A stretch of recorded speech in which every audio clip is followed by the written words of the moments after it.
Una receta requiere 3 3/4 tazas de harina. ¿Cuánta harina necesitas para hacer una quinta parte de la receta? Así que no quieres hacer toda la receta, quieres hacer un quinto de ella, entonces necesitarías un quinto de 3 3/4 tazas de harina. Entonces, si queremos un quinto de 3 3/4, necesitamos multiplicar un quinto y 3 3/4. Entonces vamos a tener un quinto veces 3 3/4. Pero para hacer esto tenemos que tener ambas formas de infracción. Entonces el quinto se ve bien. Tenemos que convertir 3 3/4 en una fracción impropia. Entonces el denominador se quedará 4. Nuestro numerador será 4 veces 3, eso es 12. Más 3. Entonces tenemos 15/4. Y esto simplificará, podemos reescribir 15 como 3 por 5.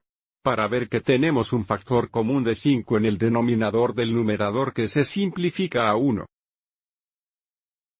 Y ahora cuando nos multiplicamos, el numerador que tenemos 1 por 3 es 3. Nuestro denominador es 4. Lo que significa que la receta requiere 3 3/4 tazas de harina. Y solo queremos una quinta parte de la receta.